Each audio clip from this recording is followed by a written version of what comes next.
Assemblies, Nairobi City County Social Audit Network. We have undertaken a social audit of the Nairobi County Assembly Speaker, which is from the period of December 2022 to April 2023. Nairobi City County Assembly, since the inception of the devolved unit of Nairobi, was established under the constitutional article on Devolution County Assembly Act 2012.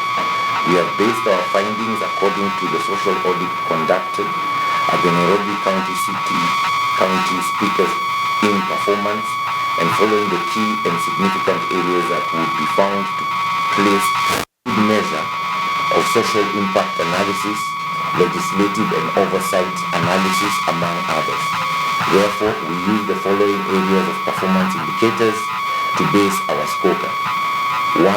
The legislative role. 2. The oversight capacity. 3.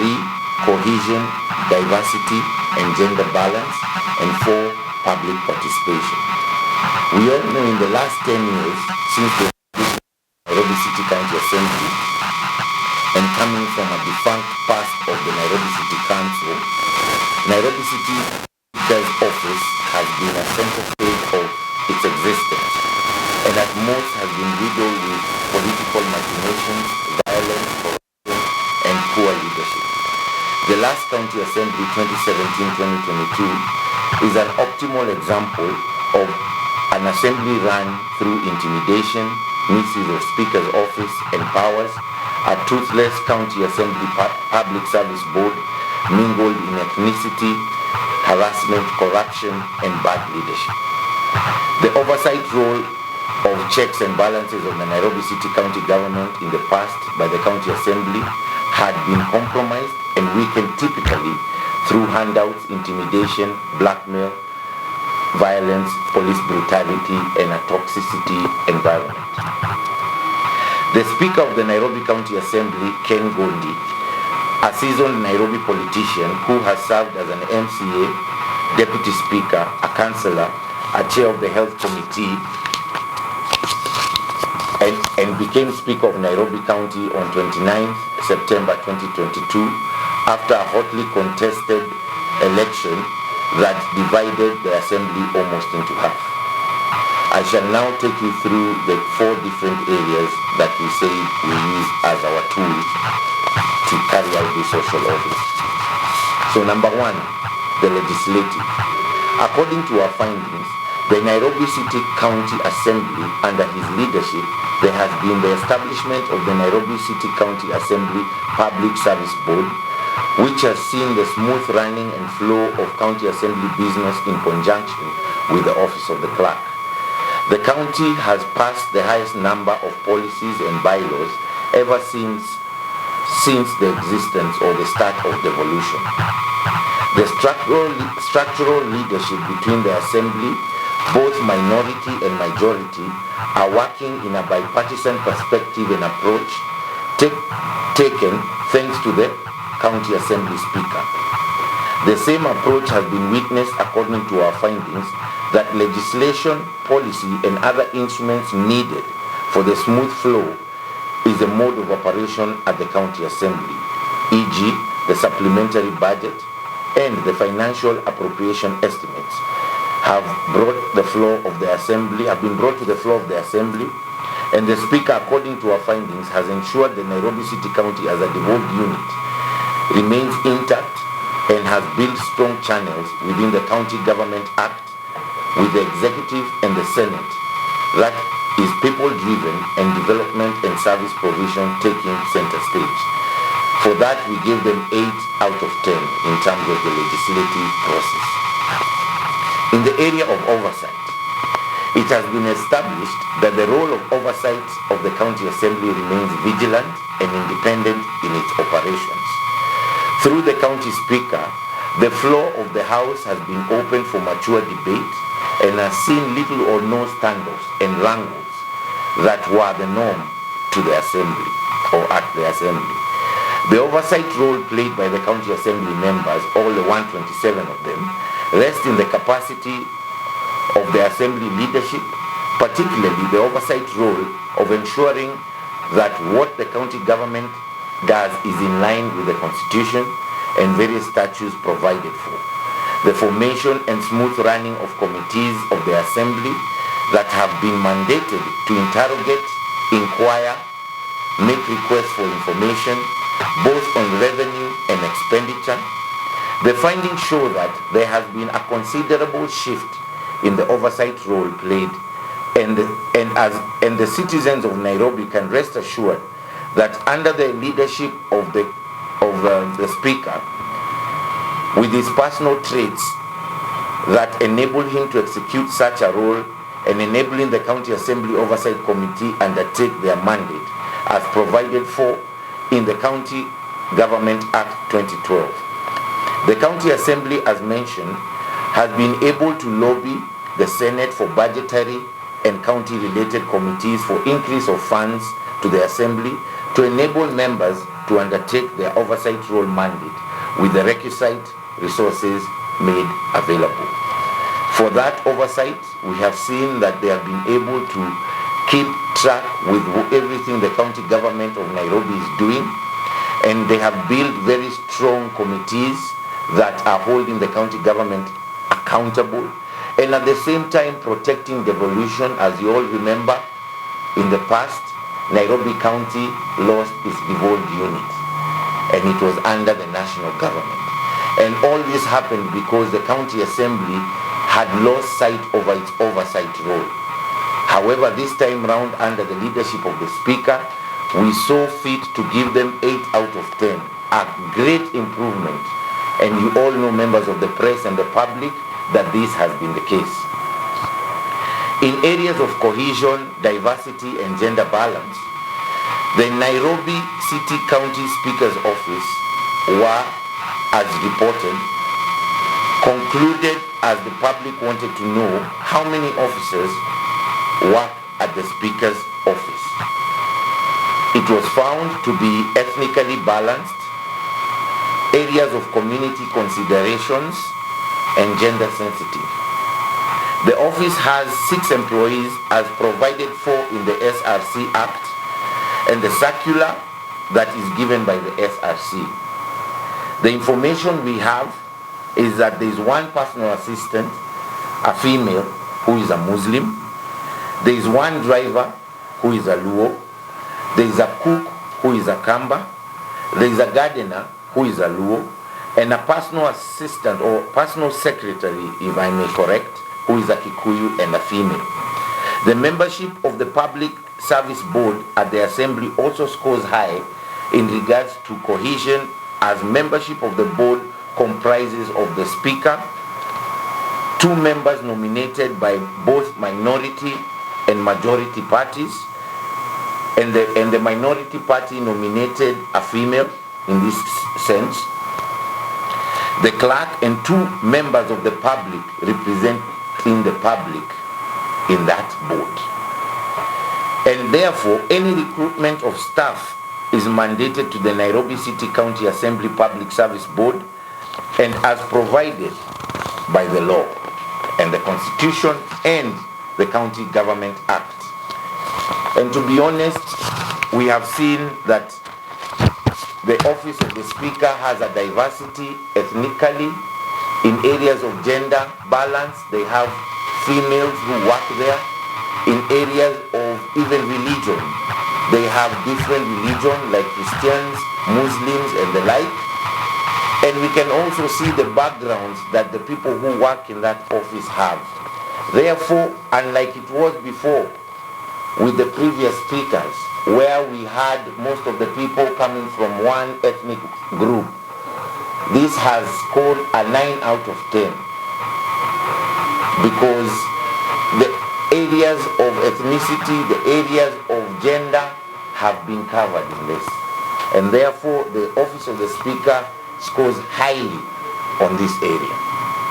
The area number 4 is the area of public participation. The County Assembly of Nairobi has proven to be the one that allows a lot of public participation and access to information, and also receives public petitions and takes action as prescribed in the laws of Kenya and the County Government Act. which enables any public to hold accountable the county assembly or the county government through the county assembly. And the office of the clerk has received great number of petitions from the public, which is witnessed in the account there. And these petitions action has been taken on them. Those which have not been concluded are still in the committee stages. And this, for the first time, we are seeing Nairobi County and the public working together through the office of the Speaker, which allows this and the Constitution. The County Assembly Speaker, who is a non-ardent human rights defender, is people-centered in his approach. His office at the time of our social audit was filled with citizens from all walks of life, and the sense of confidence emitted from the public. And also this is witnessed in the Speaker's Gallery. The Speaker's Gallery is ever packed and busy as sessions in the floor take place actively. The social media and the sessions viewing online is also made public and is updated often so as to inform the general public and the residents of Nairobi. And this we gave 8 out of 10. That brings us to the conclusion of our report. And the mean score that the office of the Speaker scored is 8 out of 10. An improvement, major improvement from where we were before. And this also shows the way the county assembly leadership, both the minority and majority, are working together to ensure legislation, to ensure public interest, even people like hawkers. As you all know, for the county government to be able to implement a policy, it has to go through the county assembly. So like when the county governor of Nairobi comes up with policy, Governor Sakaja has to take it to the Speaker and the clerk and the members so that they can pass it. It is witnessed that just recently, the supplementary budget of the Nairobi County government went through. Currently, we are going through the appropriation, yes, of the financial year 2023-2024. And bipartisan that has been used by the county assembly structures. And this time we feel, and the residents also feel highly, that Nairobi County will receive the services and the people will be happy with how their legislators, their ward representatives, and the county assembly members are working in cohesion and in good pedigree, unlike before, where it was filled with wrangles, violence, and fights. We can take questions for anything that you want clarified. Thank you very much.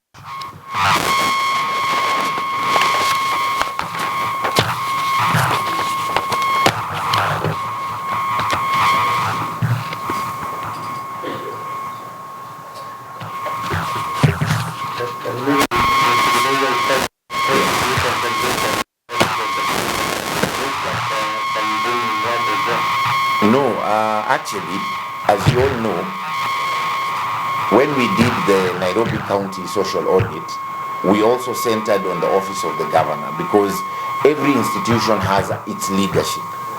So we were not doing a social audit, to be quite honest, or any community department. And obviously the office of the Speaker, him being the custodian of the county assembly, him being elected to represent the county members of the assembly, who on the other end represent us and the public as our legislators. So we realized that we had to conduct this audit so that we can be able to show the public from where it was and where it is now. And remember, social audits are not there to just point out the negativity. They are there also to highlight the positivities that have occurred, and also where changes need to occur. We advise and provide the report to the people who have undertaken the social audit so that they can also make the changes that are required if need be. According to the report which you have now, you have heard about gender equality and interview. So I've not heard where you have indicated where people with disabilities are giving equality. Thank you very much. Like I said before, the County Assembly of Nairobi, through the leadership of the Speaker, the board itself is supposed to have a person with disability. And the law provides in the County Assembly that they nominate persons with disability. Okay? So the persons with disability in the County Assembly are able to access. However, as you all know, it is always a major challenge. And we encourage the County Assembly and the County Speaker and the county government as well to take serious consideration of people's living with disability. Because indeed, we have to move the society together, and Nairobi City County Assembly cannot be left behind in areas of the peoples with disability. Thank you. Excuse me. Do you think that this social audit has proven the fact that there was a report on ethnicity in the office of the speaker? You're saying? Please say that again. I'm saying, do you think this social audit report has proven that the allegations that there's ethnicity in the office of the speaker? Where are the allegations? There's a recent allegation Okay. that there's ethnicity in the office of the speaker. Okay. As you can see, as I've said, according to the information we have, is that the recruitment of the office of the Speaker is done according to the law with the SRC Act and Circular that is there, that provides for those number of people I've given. And according to the information I have, they have shown that those people who are employed there is Kikuyus, there is different people from different ethnicities. So I don't want to get into any matters of allegation because our social audit started from the period of December 2022 to April 2023. So I am not aware of those allegations when we were doing this social audit.